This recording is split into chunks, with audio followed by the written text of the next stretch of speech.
На трибунах аллеют знамена, облака в поднебесье плывут. На зеленом ковре стадиона разноцветные майки цветут.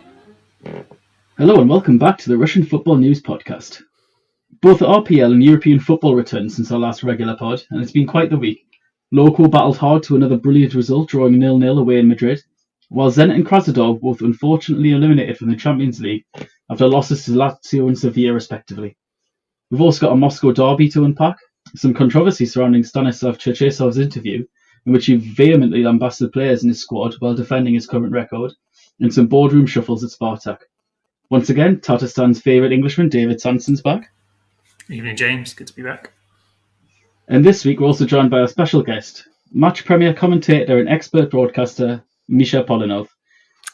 Hi guys, thank you for having me. I'm a little bit nervous and I want to... I'm sorry in advance for maybe making some lame mistakes or something. I'm sorry. Of course, no worries. And Misha, for some of our English and American listeners and from elsewhere, not Russia, who may not be able to watch Match Premier elsewhere in the world, could you give us a quick summary of your work on Russian football and what you do and who you are on TV and so on? Yes, I'm a sports journalist. I work for a Russian satellite channel. It's both satellite and national sports channel. It's called Match TV. I've been working as a sports journalist for 15 years already, almost. I mostly cover Russian Premier League and Spanish League, Spanish Primera, and the European Cups and all the major tournaments that happen worldwide. So, but Russian Premier League, of course, is the major tournament for me. Nice. So, how does you say you've been doing it for 15 years now? Sorry? Was that 15 years you said you've been doing it for now? Yeah. It started in early 2006. Right. And you also do have a podcast as well, aside from the Match TV work, I believe. Yeah, I do. I actually love podcasts very much. I don't know why, but it's kind of it does have some kind of a magic for me. Yeah, it's a little bit of freedom on the side. And for some of our Russian listeners or those who can speak Russian, what is the name of the podcast, Misha? It's called "Болейте за своих." It's it can be translated into English something like "Support your local team." And besides that, I have one more. It's called the "Звуки футбола," Sounds of Football. So I have two podcasts actually. Oh, perfect. So yeah, guys, for anyone who would like to tune in and listen to Misha's pods, I'll link them all in the pod notes as usual. But we'll move on now straight on to our first topic, which is, of course, has to be Champions League matches. Krasnodar kicked off the proceedings early on Tuesday as they fell 2-1 at home to Sevilla. The substitute Wanderson's goal was sandwiched either side by two for the visitors, with the second a heartbreaking 95th minute winner. So, David, do you want to quickly just run us through the game? Like, what were your general thoughts on how Krasnodar played? First half wasn't great. Obviously, Sevilla scored a very early goal. The game had barely got going, and obviously Rakitic just smashes one in from outside the box, just out of nowhere. I mean, there's nothing you can do about that. Even if Safonov was playing, there's nothing anyone could do. It's a great strike. And then the rest of the half was just a bit nothing, nothingy. Nothing really happened. Krasnodar really couldn't get the ball forward. They were struggling to bring the ball out of their own half. Shapi didn't have a great game, great first half, I'll admit. And Cabela was just not getting any of his magic going either. So halftime was a good thing for them.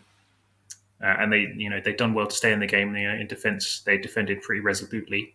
Aside from the goal, they didn't really afford any chances to Sevilla. And the second half, they brought on Wanderson, and then suddenly everything sort of changed. They were getting forward well.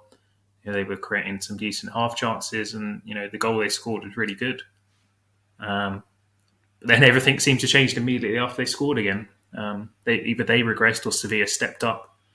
It was really looking tetchy for a while, but they were still doing all right. You were worried for them, but they were defending, and then obviously heartbreak at the end. I'm putting it down to Chernoff and Ramirez who pushed up the field I don't know why they pushed up so wildly. It was the 94th or 93rd minute. And they both pushed up. I think it was Chernoff who was playing at left back at that point. And the ball was lost in mid-air, and they were both well out of position. And it was unfortunate. Caio got the block, and he just dropped straight back to the Sevilla striker who buried it. So a bit unfortunate. I think they probably deserved the point altogether, but it wasn't good enough. Ultimately, it was a big defensive mistake at the end. Yeah, it was a massive shame, and it's a bit of a meme on Russian football news where Hanu, our social media manager, had pretty much drafted a tweet that Krasnodar picked up a great point against Sevilla, and then out of nowhere they scored, and right at the end. So props to Hanu for that one, for admitting to it and showing it, but jumped the gun almost too soon. Now, I've personally placed quite a lot of criticism on Kyle Pantelan of late, with this string of quite high-profile mistakes, particularly in the Champions League. Now, while David, you do tend to defend him a little bit more and maybe see beyond these mistakes at the longer-term potential and ability in spite of the errors. So, Misha, what are your thoughts on Kaio? And do you think that he's... Well, in a nutshell, I think it's a disaster. It's one of the worst transfers so far. He was not supposed to play as a centre back, as far as I know. He was. Well, when he was scouted by Krasnodar, they thought that he would be a defensive midfield and he would play in the midfield. But the situation with the injuries and with all the illnesses and the departures of the players made it kind of a it's not his position, but he has to play there. Yeah. I have a couple of questions to the scouting department. If you know that you have a problem with Kaio, why wouldn't you back him up? Well, they didn't, and now they have 7 back-to-back matches with the crucial mistakes that led to goals and the loss of the points by Kaio. Yeah, absolutely. And another one on top of that is not just why they didn't buy somebody to replace Kaio, but why did they let Uros Spajic go in the summer? It was a mystifying decision, especially one of the stronger defenders with the ball. Now, I understand that Krasnodar, Musayev and Galitsky like the defenders to play the ball out from the back. They like them to be as good and as promising on the ball, progressing the ball up the pitch as they are defensively.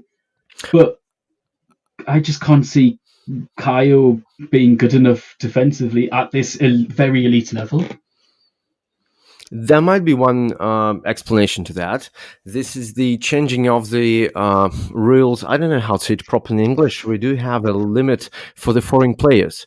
Now we have a squad of 25 players, and there must be 17 Russian players, not more than 8 foreigners. And a lot of Russian top clubs had to decide whom to sell. That was a tough choice from sometimes, and maybe Spajic wanted to leave. I don't know, but probably that was one of the reasons, actually. Yeah, definitely. And you could see why they replaced him with Sorokin in that case. Anyway, one of the most young, promising defenders of course, Russian nationality in the league. Now, David, to put yourself on the spot a little bit here.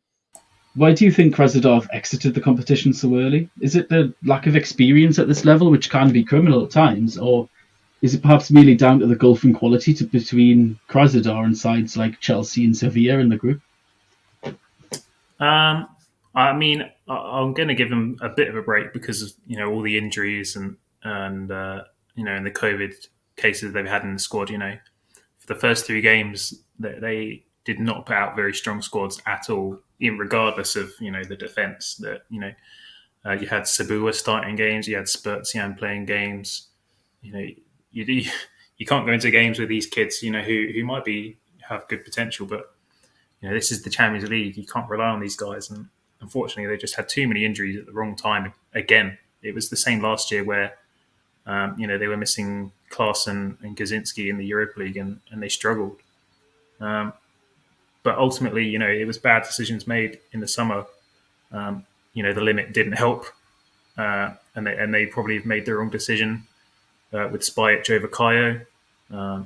We've lambasted the limit a lot in terms of how it's making it harder for the top teams to compete in Europe. And I think it coming in it was a very short summer as well. Krasnodar had probably 6 weeks from the end of the season to playing their first qualifying game against PAOK to try and trim their squad from, I think they had 11 foreigners last season, down to 8. And they had to make a decision on who to keep and who to bring in. And they decided to gamble on Sorokin, Kayo and Martinovic, which has not helped. You'd have fancied them maybe to get, they did well. They had good spells in all those games, which is the frustrating bit, even with their limited squad. And you'd love to have seen them play full strength for the whole 6 games. But ultimately, the squad is too small, and the depth is not good enough to battle against these injuries. Yeah, absolutely. I can't agree more. I think that the foreigner limits, to be frank, is the single biggest issue plaguing Russian football right now, or one of them anyway, especially from a structural point of view. And we have mentioned that on the podcast, and people have heard me drone on many a times in my various rants about the foreigner limit. So I will save everybody's time and patience right now and not do so. But we will move on to Zenit, who immediately after Krasnodar playing kicked off their game against Lazio in Rome. Now, Artem Zuba did score a well-taken goal for the Blue-White Sky Blues, but however, Lazio did have a full-strength side after a host of players all returning from contracting COVID-19 and missing a couple of games. Lucas Leiva, Ciro Immobile, Luis Alberto, Manuel Azzali, and many others all returned back to the starting lineup and into the team in general. And thus, one goal from Marco Parolo and a brace by the aforementioned Immobile put the game out of sight early doors. So, Misha, Sergei Semak's been under quite a lot of criticism from Zenit fans for the side's performances this season, and particularly in the Champions League. Do you think that's a fair critique from the fans? Well, I think so. The fans of Zenit got used to, a kind of a domination in the league for quite a long time. Well, there were some years when Zenit didn't win the title, but the most powerful, money-wise and football-wise team has for a pretty long time has been Zenit. So they want a European success. And 2 seasons in a row. And actually, if we go a bit deeper, we will get to the Europa League when Zenit was kicked out of the tournament by Villarreal, a Spanish team that was struggling to survive in the Primera. And it is just one more example of a very of the controversy of Russian Premier League. On the one hand, it's very competitive. There is a lot of intrigues, both for the title and at the bottom of the table. But the level is not that high. And when our teams have to play in Europe, they face absolutely. It's weird for me to say that, but it's kind of uncharted waters because they don't know how to behave. They are too slow. They don't know what to do with the pressure. And for example, Zenit was beaten by Bruges badly at home because they just didn't know what to do with with that kind of pressure. And I think that Zenit fans are disappointed not only with the result, but with the performance of the players that had to be the game changers. Well, they definitely are not now.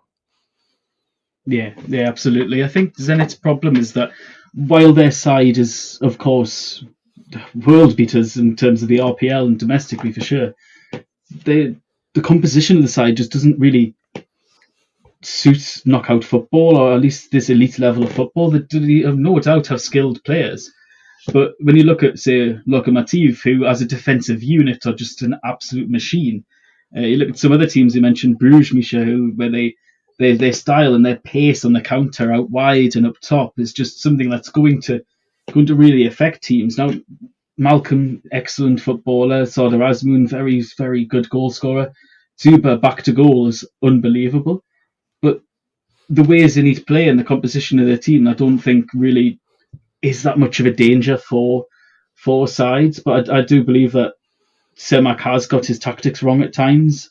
And then that coupled with the horrendous injuries they've had with all Malcolm, Zuba, Juliussi and Azmoun missing game time, it's kind of mixed together to an absolute worst nightmare.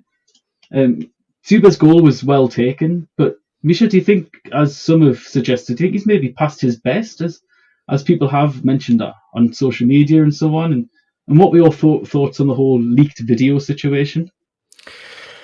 Well, I'm quite sure that it did impact Zuba, because he was, after the World Cup, he was a kind of a superstar. You know, we don't have a lot of Russian sports celebrities with 1 million subscribers on Instagram. It's quite a milestone for us. He was the first footballer, for sure, Russian footballer to get there. So he was a superstar. And the 2 years after the World Cup, did not improve him in that position. His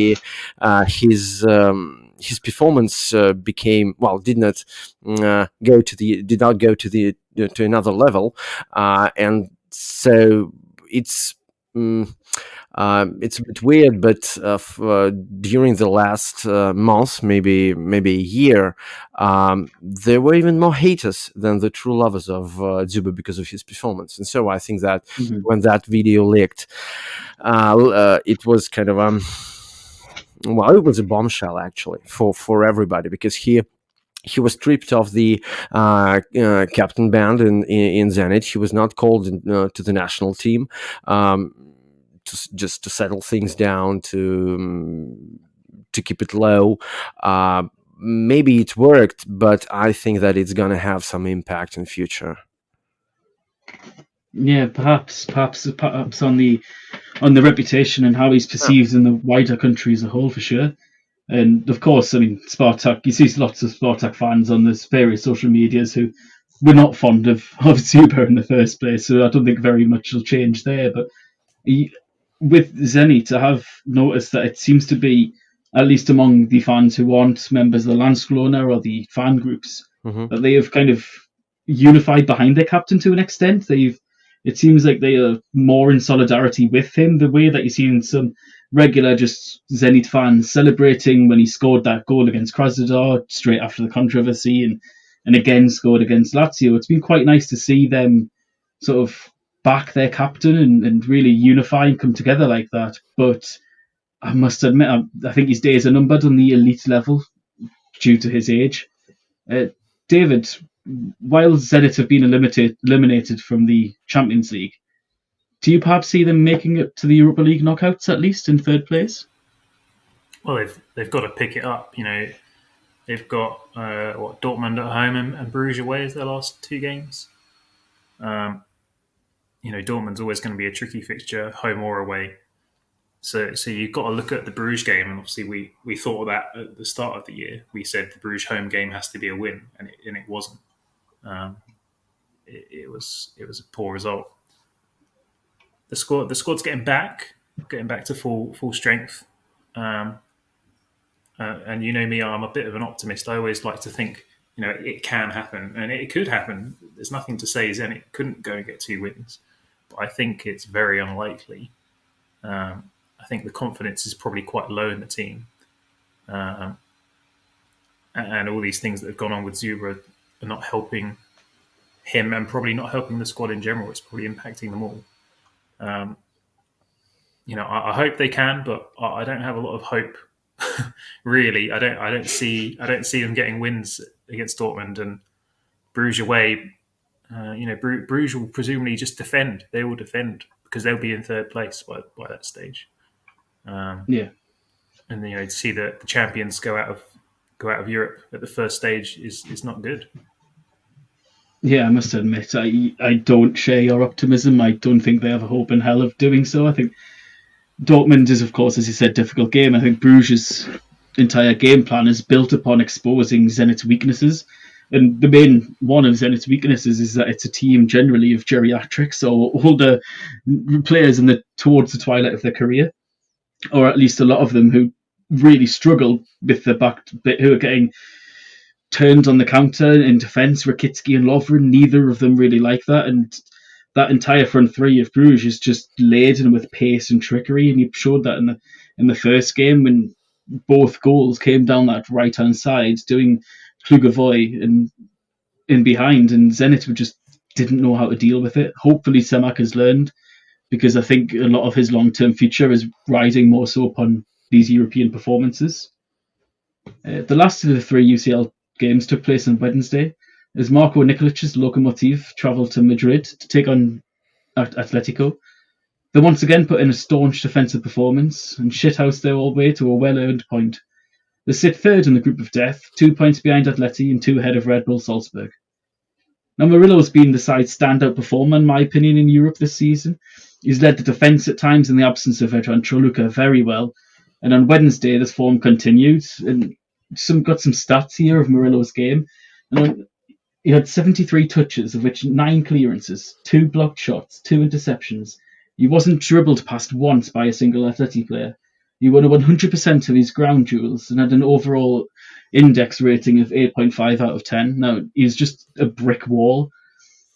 So, Misha, David, it's up there as a defensive masterclass in my eyes, just like, say, Rotta's famous matches against Manchester United all the way back in 1995.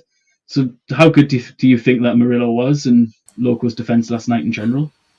Yeah, he was really good. It's a bonus to have Chorluka back as well. You didn't fancy having to play Rajkovic again. Granted, he did well when he had to come on as a sub last time. But then in the league afterwards, I'm pretty sure he got sent off for 2 yellow cards in 60 seconds. So it was good to have Chorluka back there, and the experience that he's got combined with Murillo's athleticism and a bit of pace on him worked wonders. And he was everywhere. He was fantastic again. And he looks like he's going to be just the next, Brazilian centre back to come to Russia, play for a couple of seasons, and then leave. Bekal from Siska a couple of years ago was one, and you feel Murillo is doing that, doing enough to put himself on the transfer market for a bigger European side to come and pick him up. He was brilliant. Considering Loco also missing Baranov as well, it's amazing how they're pulling these results out under Nikolic. When Nikolic came, we just said, he was playing such boring football those first few games at the end of last season, but it's the kind of football that's going to work in Europe, and it has been working. And I'll give props to Kulikov, who's he's very inexperienced, but has been doing a good job there in centre mid, covering Baranov. Especially with Mikhail out injured as well. Kulikov's been doing really well. So yeah. I think a lot of this is down to, as you say, Nikolic and the way he sets teams up, and he's really been getting the best out of what is a decent, but to be honest, below average squad, especially at this level. And the way they are defending and the tactics that he's implemented, now nobody would have expected that shift to the Christmas tree formation. To basically, I think it was in reaction to Madkev and Baranov's twin injuries, and it was to both limit Bayern and Atleti as much as possible, but also to really stop Kulikov getting isolated, especially in these situations against players like Thiago Alcantara in a 1v1 situation. Now, Nikolic has got history of doing this in the Champions League or the Europa League, and that not just at Lokomotiv either, but his entire managerial career. He's obviously got the 2 draws against Atleti, and then when he was at Vidi, they reached the Champions League playoffs, drew 2-2 with Chelsea, and defeated PAOK twice in the Europa League. And at Partizan also drew 0-0 with Tottenham Hotspur. So this man really knows how to get a result at this level. We mentioned before that Krasnodar lacking experience, Murad Masayev particularly so. You see it in some of the ways that he consistently set his team up in the Masayev, the Krasnodar way, that it was, to be honest, and the antithesis of what he needed to do. It was really making things difficult for Krasnodar. Whereas Nikolic, like I said, and with the team that he's got, it just goes out there and gets what he needs to do. Red Bull Salzburg had 10 shots on goal against Bayern Munich, but lost 3-1. Lokomotiv only had one on target over the entire game. So, Misha, how do you think that Nikolic is doing in charge? And going back a bit further, do you think that sacking Semen was the right choice in hindsight of Nikolic's results? I have a couple of colleagues fans of Lokomotiv, and they are diehard fans. They say that they wish Lokomotiv fail everywhere because they want Nikolic to be sacked and all the board to be fired because of that thing, because of how they departed with Semen. He's a true legend of the club. So I don't know if he could do any better. Maybe I don't know if it was right or wrong. Probably the how it was done. That's maybe not the very best way to say goodbye to the legendary coach. But if we look at the Champions League, yes, we do have the result. The performance, it's questionable, but who cares until Lokomotiv is still in the fight to qualify to the playoffs. Who can imagine that after 4 games in the group they would still have chances to qualify to the Champions League playoffs. But look at the Russian Premier League. It's a disaster because they are in the second half of the table. They have one of the poorest scoring records. Only the teams in the relegation zone and maybe a couple more have scored less. So they do have problems in the Premier League. I can explain it by the different approach in different tournaments. When they play Russian Premier League games, they dominate. This is one way of playing, and so they get vulnerable to the counterattacks, and so they concede. Their opponents have a lot of players defending, so it's not easy to break that defense. And when they play in the Champions League, it's vice versa. They have abilities to defend. They have good players. They have veteran Chorluka. They have Ignatiev, for example, who played perfectly in Madrid, and all the team gave just everything they had. There's no question about the effort. But did they have a lot of chances? Did they build anything? Well, not that much. Maybe it's too much to demand domination against Atletico in their away game. But, the result, yes. The performance, it leaves some question marks. Yeah, I totally understand that. But I think when you're away to Atletico and you're coming there with injury issues, with confidence issues, selling your best player in the summer, and behind the scenes, lots of controversy going on right now, of course, with the fans' unhappiness against Khimki and the revolt and so on, and the fan group actively revolting against Nikolic and sending in the letter of complaints. I think the way that Nikolic has handled all of this on his shoulders and got his team to perform in what is right now, I think rightfully the competition that should be prioritised ahead of the RPL. Mm-hmm. They've got the rest of the season to get back into the Champions League places and qualify again. They only have 6 games to get the massive amount of money that they need to, say, replace people like Lyosha who left. And I think Nikolic is managing all of this perfectly. Could Semen have done that as well? Probably, yes, he could have, but with the greatest of respects to Semen, because he is a Lokomotiv legend, and I think I agree entirely. I think the way that he was sacked was really highly disrespectful to a man who has been such a great servant of the club for such a long time as well, and delivered so much every single time he's been there. But I do really think that Nikolic was hired with one eye on the Champions League, looking at how Semen's sides really haven't performed at this level in the Champions League before. So it's a difficult one to unpack, but I'm personally fully on the Nikolic support line of more the more the merrier, and this is in it leads on to my next question somewhat. Is I just Misha? sorry guys, I just want to put it straight that I don't want to undermine the result and the performance of the team. Of course, it's something special. It is, but we do have very different Lokomotiv during a week. Yeah. In Champions League, for example, at home against Bayern, although the team was defeated, but it was a great game for Lokomotiv. They wanted to score. They had a lot of chances. Maybe not a lot, but well, some. That's they were playing against the best team in the world, maybe. So they did fight. But at the Premier League games, sometimes they lack some, I don't know what, maybe motivation, maybe something else. I don't know. But I'm not saying that he's failing his job. No, absolutely not.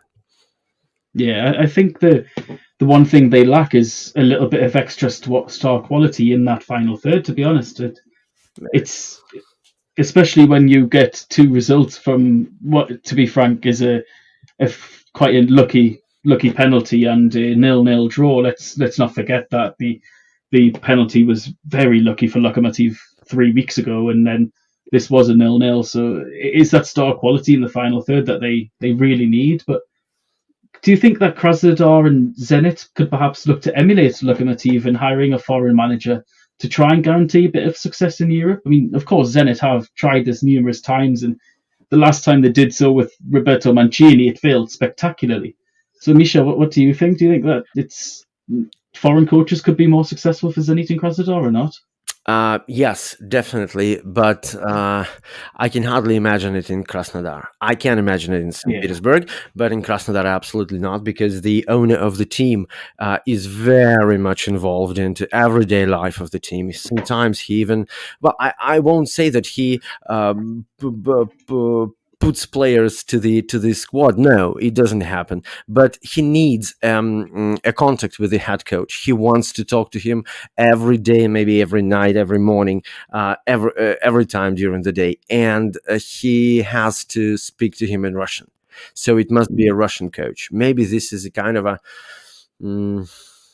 well, it's a kind of a dead end for Krasnodar, I suppose, in a long perspective, because they need to make a step forward. They have a terrific stadium, maybe one of the best in Europe. They have a superb training camp, the youth academy, but they still have to make some steps to become a super club, even in Russia, and a serious power in Europe.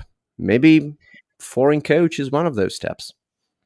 Yeah, absolutely. With Krasnodar, you mentioned that as Russian football, they are kind of like the darlings of the league, in the sense that everybody wants the rest of the league to operate in that way, with the privatized ownership, pumping the money into the academy, into the training, into a proper way of playing and a proper way of doing things.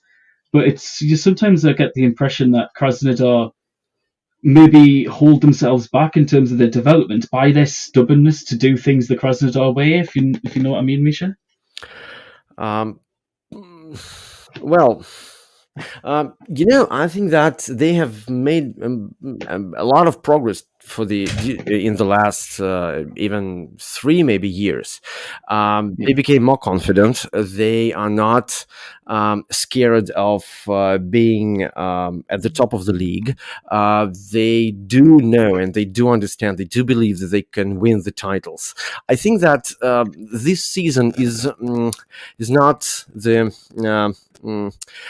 We should not judge very harshly the Russian clubs during this season, because it's extraordinary because of all the situation, all the COVID, and this. The clubs almost didn't have any preseason, so they just finished the previous season. They had 2 weeks of a break, and then the new season started. So it's insane. What about new formation or something, or introducing new players? So I just think that we have to wait a bit. maybe till spring, because winters are long in Russia. A lot of things can happen during. Probably we will see different teams in Krasnodar, in Lokomotiv. Probably, I hope so. So yeah, let's see what happens when spring comes. Yeah, absolutely. So we'll move on to our second topic of the night, and we had another round of RPL action at the weekend. And the biggest game of the weekend was, in my opinion, as of course the customary Spartak fan, was Spartak versus Dinamo Moscow, and it was the 1-1 draw. Very much for large parts, not necessarily the most entertaining game of football, but it was at least two sides really going at each other and playing some nice attacking football in a derby, which you don't often see. And the two goals late on by Dmitry Skopintsev and Roman Zobnin were brilliant, really, really brilliant goals. But Spartak have interestingly also rehired Dmitry Popov as the director of football. And today, Sergei Yegorov has reported that Shamil Gazizov may leave in the winter, in what would be, in my opinion, a poor move. But for now, with Popov in place and then, of course, Gazizov there as well, could this be a potential conflict of interests? I mean, Fedun himself and his advisor Zulema Salikova are already in place and have lots of influence over how the club works. So, Misha, do you think that this could be a conflict of interest? What's your thoughts on this appointment of Popov? Or your reappointment?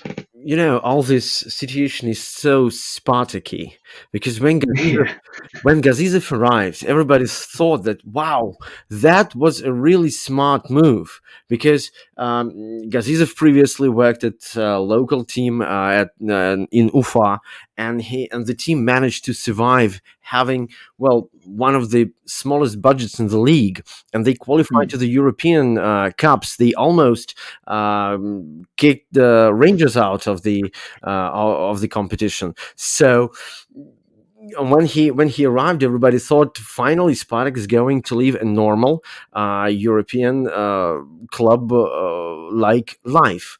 Well, that didn't last long. I don't know what's going to happen. If he leaves, I think it will destroy everything that he has done, everything he had accomplished. And the problem of Spartak is that there are too many advisors, too many whisperers around the owner of the club, Mr. Fedun. He's a rich guy, but I don't think that he gets very deeply to the details of the game. Maybe he's good at running the business, but you have to know some deep insights, some details. He's not very good at that, and having too many whisperers and advisors sometimes do not allow you to choose and follow the course, and there will be two. I want to be wrong. Maybe I'm just too pessimistic about that, but I think that there will be strange transfers. There will be maybe sacking and hiring managers too often. I don't know what's going to happen. Everything can change. Everything can happen there. Gazizov seemed to be a kind of a such a stable guy that stabilizes the situation in the club. Yeah, for a long time now, I've basically lambasted Spartak behind the scenes for their continued craziness at the boardroom level. And once again, this is an issue. This, as you said, these advisors around Fedun, these apparatchiks, as we would call them, these men who are products of a bygone era, who advise Fedun to what they think is best for the club and what they think is always the same thing. And they don't like outsiders being involved in Spartak, be it the issue with Massimo Carrera being a foreigner and not playing enough young Russian lads, or now with Gazizov, who's not of the Spartak fraternity. They just need to really get over that, and Fedun needs to stop listening to them, just all these ears in his head, and just focus on running the business above and letting Gazizov have the time, have the flexibility and the money to do what he needs to do to really develop at Spartak, because for the first time in a long time, it seemed like there was a long-term plan developing at the club with the system of play from the top level all the way down through the academy. The same with Gazizov, with the long being appointed was a sensible option. It did look like everything was pulling in the same direction. And once again now, because of Fedun and his crazy decisions, it's all just went haywire, and now Spartak are the big question mark again, as usual. It's typical of a man who genuinely believed in a curse that they would never win the league under him until they actually did to do this. But anyway, enough about Spartak, because I think everyone gets sick of me going on about it so often. But elsewhere, Rubin lost 2-0 against Rostov. Former player Korin Bayarmran scored a brace against his former club. Now, he doesn't score often, but every time he does it twice, because last time he scored was also a brace in a single game for Rostov against Siska. So, David, how did Rubin play, and how was the game in general? It wasn't good. It wasn't good. Obviously, Rubin, we've been playing really well this season for the most part. But this last international break killed us. We had Starfelt had COVID. Huang in Bom was quarantined with possible COVID. Kvicha had COVID. Despotovic, I think, was quarantined also with potential COVID. So that was like our four best players. Well, not Starfelt, but our three best players in Huang, Kvicha, and Despot, all missing. And the game against Khimki before the international break, we also didn't have Despot, and it was not good either there. That was our worst game of the season against Khimki. But against Rostov, we started with no striker. Makarov was playing up front instead of playing on the right. And I actually cannot remember us having a single good shot all game. There was just no real structure to the team there at all. Shatov has not been good since he joined us. He seems quite lazy. I think he's just happy to be playing and getting some money, but he's not really trying as much. He's not showing the quality that we know he's got. Huang definitely does better for us. Rostov, who haven't been the greatest this season, they just had two good chances. They built the chances well, got the ball to Baramyan in good space, and he had two easy finishes in the second half there. I'm hoping this weekend against Siska, we've got a few of our players back. I know Huang flew back to Kazan yesterday. Starfelt's back in training. Uremovic, I forgot about Uremovic too. He also didn't play. He's back in training as well. So hopefully we can pick it back up after these two losses that we've just had. Because we were on for a good season until these last 3 or 4 weeks. Now, he didn't start, but how has youngster Kirill Kosarev played? Well, he's got some minutes for the first time in quite a while. Well, we had him and Klimov as well, who'd been away in Belgium and France. He played for. Well, he was at Monaco and he was at Cercle Bruges. Kosarev, he had a half chance actually. I do remember that because I distinctly remember watching him specifically to see how he'd get on, because Slitsky decided not to play either of those guys who were both strikers and to play Makarov instead. He didn't have a lot of chances to get involved with the game. In midfield we were losing all the battles, and so he was just really feeding off scraps, and he didn't have enough time really to show himself. I know he did well in the cup against Chernomorets in Novorossiysk back in earlier in the season. He was apparently did better than Ivan Ignatiev, who's been very disappointing for us. So it's not there wasn't enough minutes for me to really sort of draw any conclusions on him so far. Yeah, and down at the bottom, Rota drew 0-0 with Ural, and of course RFN writer and podcaster Andrew Flint will be delighted that I'm just going to skip past that, because to be honest, it was the most boring game I've seen in a very long time. But Khimki, you'd mentioned, David, they won last week, and they actually picked up another massive 3 points away to defeat Ufa and clawed themselves up to 12th and out of the automatic and playoff relegation spaces entirely. Now, in truth, Ufa were probably the better of the two for large parts, and they definitely played the best since they defeated Arsenal way back in August, but they just simply couldn't score. Shemaletinov hit one off the woodwork, and then they had the two real close clearances where the ball was clawed off the line, but Khimki just took their chances. Ilya Landratov was brilliant in goal, and Cherchesov is really showing some of that form that we all saw last season, the FNL, where he's just dictating the game and getting on the score sheet. I think I've been quite disappointed with him this season so far, and maybe because they're playing Ufa, who are FNL quality right now, that's why he stood out so much, but he had a really, really solid game. Ufa played well, but they lost again, and I really can't see a way of them getting anything from this season. David, you also caught up to watch Krasnodar play Tambov. How did Krasnodar play in that one? Was it better than they have been in Champions League at least? Yeah, it was better. Tambov really didn't try much in that game. They just played defensive block. And Krasnodar were playing some good stuff. They just couldn't really hit the back of the net. Shapi had a good chance. Rizhikov pulled off a great save, considering his age. It was good stuff. I was hoping Wanderson would be playing, but they obviously kept him for the Champions League. They scored an early goal, and eventually that was it. They could have and should have scored more, really. But it was a better performance, and obviously finally getting a win in the league.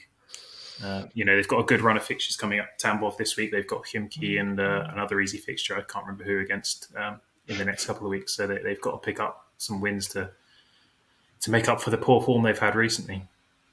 Yeah, and of course there's still all those off-the-pitch issues at Tambov of players not getting wages for quite some time and threatening again to refuse to play and refuse to train if they aren't paid. So it's really quite bleak for Tambov right now. Now, not bleak, in the opposite of that, I think Andrei Talalaev is doing a stellar job, but quiet and quite under the radar at Akhmat. Bernard Berisha is in the form of his life. And Misha, how do you think that Talalaev's faring at Akhmat, and how was the 2-2 draw with Zenit at the weekend? I think that Talalaev is doing quite a job there. After the disastrous previous season, when Akhmat had to fight for survival, it was absolutely unexpected, and it's not their position, of course.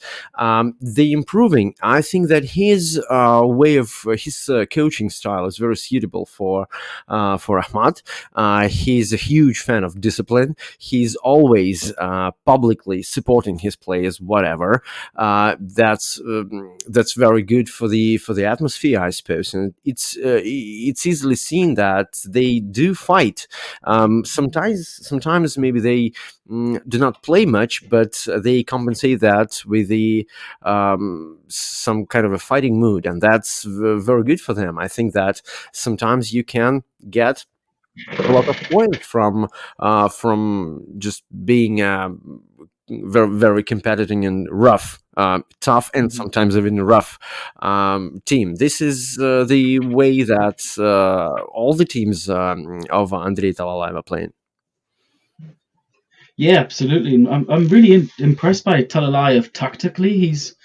When he went into Krylia at the back end of last season, I mean, Krylia were flat. There was just nothing there, nothing going on whatsoever. But he really brought it back to basics. It was all about getting the ball to attack as quick as possible. Very simple ideas, but it worked for Krylia, and it almost kept them up in the end. Unfortunately, they were relegated on the back of a technical defeat, defeat for another side. But this under Akhmat, Akhmat's of age were all the same, where it would just be inclined to keep the ball down, betting on their individuals in attack and individual quality, combinations out the flank, and then now it's completely different. They're considerably more aggressive off the ball, and they're able to adapt to their opponent much better, and they're not just holding it for the sake of doing it and keeping the ball for the sake of keeping it. They're really attacking with prowess, and every single sort of vertical phase and shift in the play is really stretching defenders. And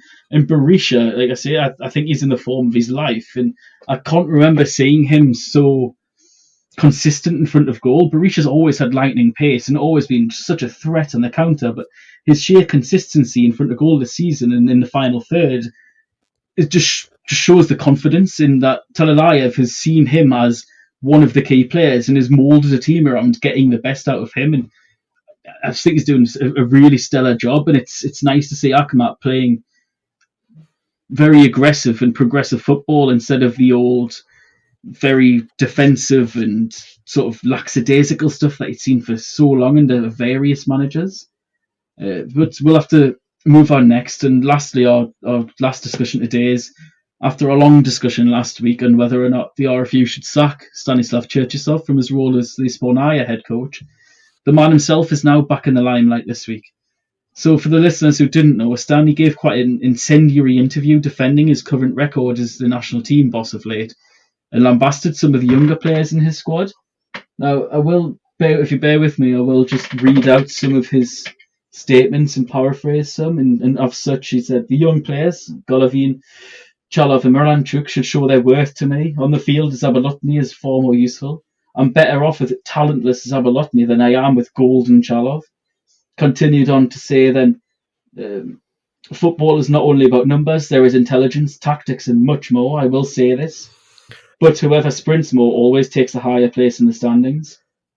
And then continued on about Safanov and Maximenko. These guys are getting more experience at youth level. I don't understand how playing the third choice keeper helps more consistent football. Now, you get the trend. There was a lot of comments like this, and the internet almost exploded in reaction. Many have been calling for his head now, who were previously quite undecided on the issue and quite conservative. One of the players he personally criticised, as mentioned, was Chalov. And this did prompt Siska to actually publish a full statement on the issue. Now, Siska basically said that they were surprised by yesterday's statements that Cherchesov aired. It's already been true that a professional coach considers himself to be blamed for failure and defeat. But not only has Mr. Cherchesov become personal, but considers himself entitled to offend people. This is not the first time this has happened in relation to our club. Now, they go on there, and basically it's a statement attacking Cherchesov back, or more so defending themselves and standing by their player.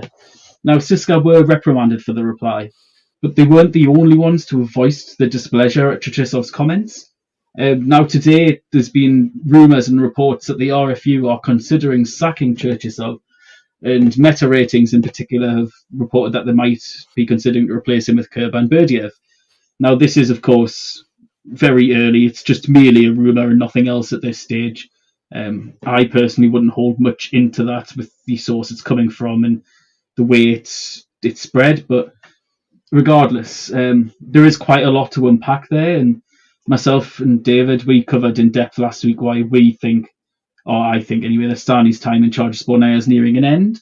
But Misha, do you think that Stani should be sacked? And what are your thoughts on his comments in general? First of all, I think it's a shame for the head coach of the national team. It's not just a team. It represents the country, the 140 million people of Russia. I don't believe that all of us, all the population watched, but a lot of people watched. There was a phrase that really just, I was struck when I heard that. He was asked about the disaster in Serbia, in Belgrade. We lost 5-0 and we conceded 4 in the first half. Nothing like that has ever happened to our team since the Russian Empire. So more than 100 years we have not conceded 4 during the first half. So it was something. The reply was that, yes, the team that came to Serbia, I'm just trying to translate a paraphrase maybe. It was a team and I'm responsible for it, but it cannot be fully responsible because it was a team that had to be there were players that came without. We didn't have any serious time for preparation, and so I was. Come on, you are the head coach of the national team. You are responsible for everybody who you call up. If you are not sure, you don't do that. If you want to have some experiment, all right. Come on, sure. It's Nations League. Yes. Nobody says that we need the title, that we need to go to the Division A. No. If you have your ideas, okay. come on. But then he says that the players were too bad, and then he personally called them.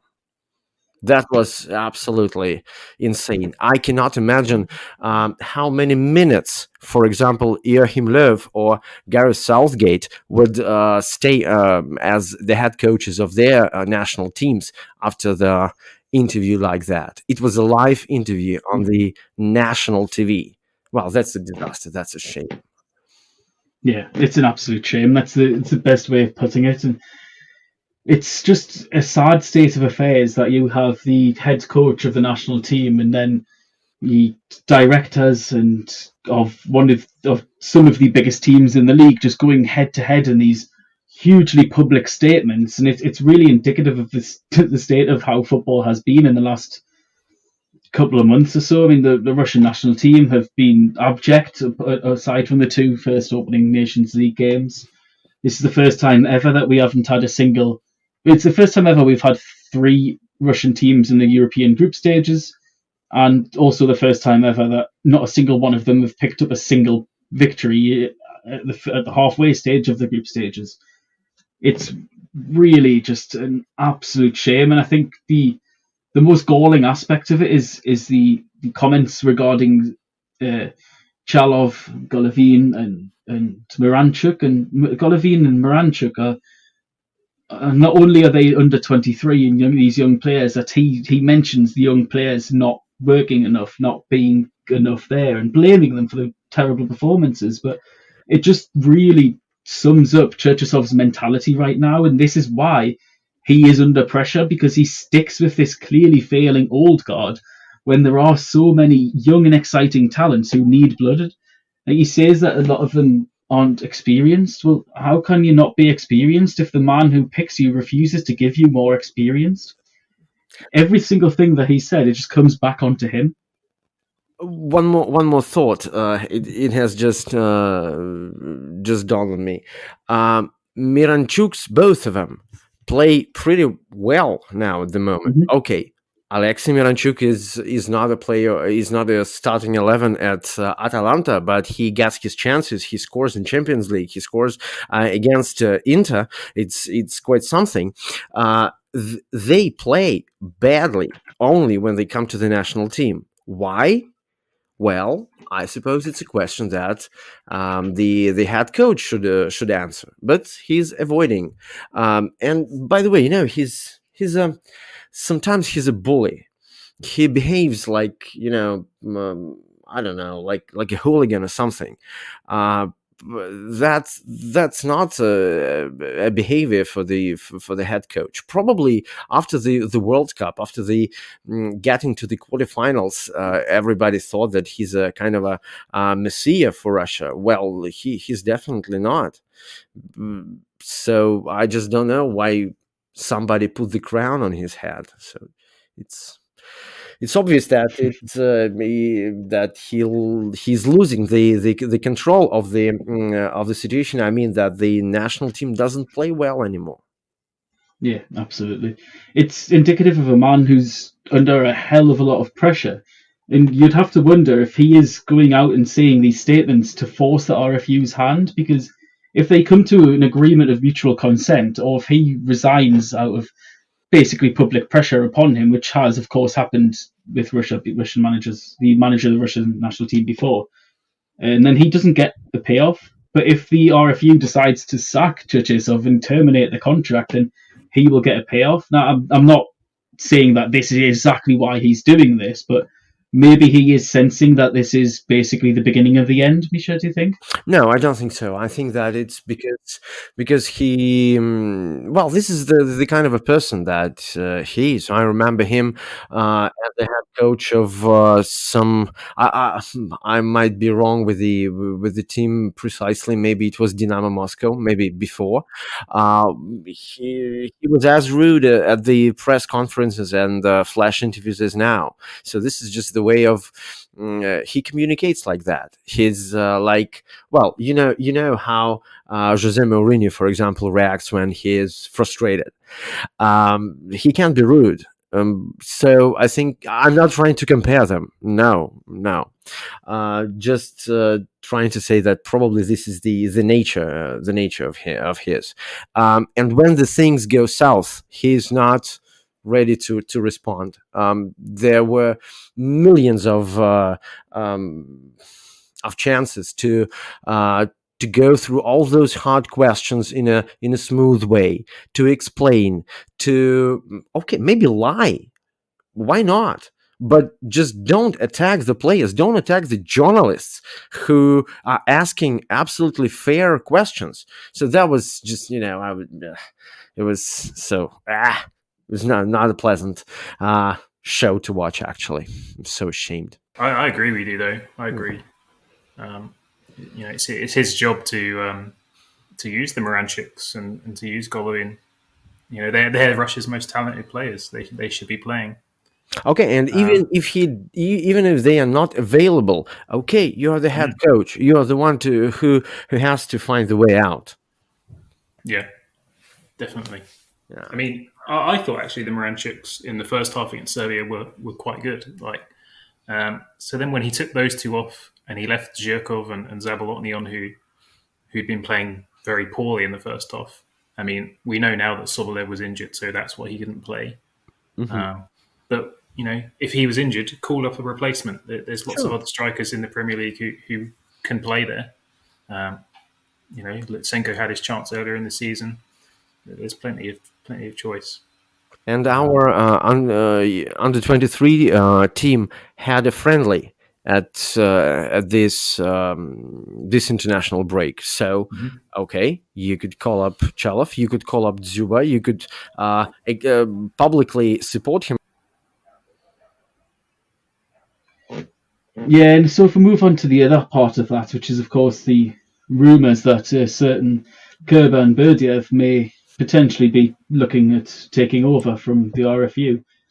David, do you think this would be a sensible move? And what was his track record like for nurturing young Russians and youngsters in general at Rubin, especially considering the huge amount of these promising young Russians we have around right now? I mean, I think last week on this pod or the other pod, I said that I wouldn't be surprised to see Berdiev there, just because I couldn't necessarily see them going for a foreign manager again. But Berdiev is very particular with players he wants. That's why he took players like Naboa and Cezanne Alice everywhere, because they played exactly how he needed them to play for his style. And his style would not be good for Russia. It would be more defensive.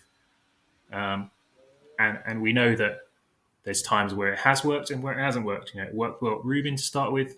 It worked well at Rostov for a period. But then when he came back to Rubin, it didn't work the second time. So there's no guarantee that he's going to make it work at Russia with the players at his disposal.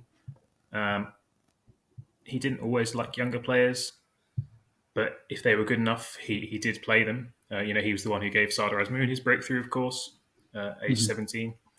So it would be interesting. I wouldn't necessarily like to see it, but it wouldn't surprise me at the same time. But yeah, I don't think it would be good for Russia if they did hire him. No, I personally really, really am against this signing. To be this potential signing, to be honest, I was against it when we covered it when he was rumored to be taking over at Dinamo, when it was either going to be him or Sandro Schwarz, and it was like the Zalko Buvac against the advisors, as you so often see in the upper echelons of these clubs. And once again, I will be against it here. I don't get me wrong, I respect Berdiev for everything he's done, particularly those first two you mentioned at Rubin and Rostov, and the results that they made and the teams and the memories that he created there. It was all him. It was all encompassing. But I really, there is a huge difference between what makes a national team manager and what makes a successful club manager. And all of Berdiev's success is things that you can't do with the national team. Misha, what do you think? Do you think that Berdiev would be a good replacement for Stani if, of course, the RFU did sack him? Well, I think he might be a good coach if we talk about a very short period of time. For example, if he knows and everybody knows that he's the head coach only for the European Championship, maybe. I'm just. I don't have any insight on that. I just think that it might work, but I totally agree with you. He has always when he took charge of Rubin and then Rostov and then Rubin again, he has had his team with him, the assistant coaches, the administration guys. So he never came alone. He always came with his staff, and they did give a result. But it came with a price. I don't think that it's possible in the national team. You don't make transfers in national team. You do have only a couple of days before the game to just a couple of training sessions, so you cannot spend the whole week training some basics for some basic stuff. So I don't think that's it. It's a good idea, and I do believe that we need a foreign manager. We need a fresh look on this, on our football, I assume. Yeah, absolutely. There is one interesting aspect to Berdayev, in that he has mentioned in the past about his what he calls a reboot, and he mentions that in periods of time over his career he has kind of rebooted and recreated himself. And when he was a footballer himself, he was actually quite a very technical playmaker and a very talented player, so very much an attacking man's attacker. But of course, as we all know, he's famous for like the most stringent of defensive teams. And he says that this was really a reboot. And when he went into coaching, he was really inspired by like the Calcio and of like Agrio Sacchi's Milan team, and that's where he developed that system upon. And then he later on in his career, he was quoted in saying that he took a break after Rubin the first time in 2013, and then he said that he wanted to change his role, and obviously he went from coach to executive. I think he became vice president, David, wasn't it? And then basically he worried that he stagnated too much, and he then said that was his second reboot, and then that his third reboot was after Rostov. Well, the third reboot mustn't have been a very good one, because he didn't really change much about how he lines up his teams, about his tactics, about the way he approaches management, psychological side of the game. It's all very similar. He's just simply not as successful the second time at Rubin. And since then, maybe if he does come back, it could be another reboot. But I agree, Misha, entirely. I think it is time for a foreign coach, and not just a big name, not just a like Capello. They got Capello because he was the biggest name at the time. Like when Zenit brought in Mancini, who doesn't really fit at Zenit, they got him because of the name. They need to do what Spartak have done it with Tedesco and Dinamo with Sandro Schwarz, where they've not hired them because of the name. It's been a process where they can take time to build around and really solve some of these issues that the national team is suffering under, and not just in the short term, but in the long term.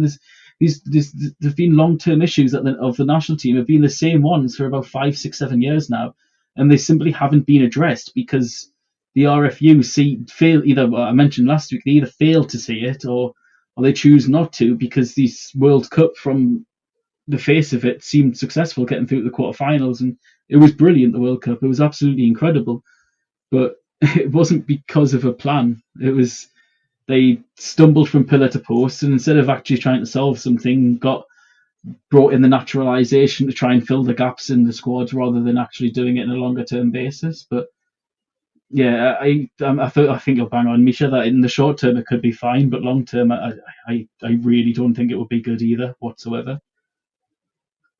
And with that, that's the end of the RFN podcast this week. And at least we had some great spectacles the last weekend during the games, and another local defensive masterclass to keep us all happy, because there's been quite a few scandals, controversy, and poor performances both in Europe and around the national team right now. But keep an eye out on RFN for all the analytics and the latest European fixtures. The latest interview is coming out on Friday in our social media manager series. We've also got some pretty exciting player interviews coming up and in the pipeline, but I'll keep you guessing on them for now. David, you got anything to promote this week? No, nothing to promote actually this week. I'll just list my Twitter, which is at RFN David _David. Sorry. No, I haven't written anything. Probably need to get onto that. And Misha, where can all the listeners find yourself and your work online? Yes, I do have a Twitter account and an Instagram account. So yeah, I suppose our listeners can find me there. Oh, perfect. Thank you both for joining me, Misha in particular. Thanks again. Thank you. It was it was not easy. It was probably the first time when I was talking about football in English, not in a bar among my friends. So sorry again for my English. No worries, mate. It was brilliant. It was very, very, very insightful and very interesting. Thank you. This has been the RFN podcast. Goodbye for now. Идет футбольный матч, летит над полем мяч.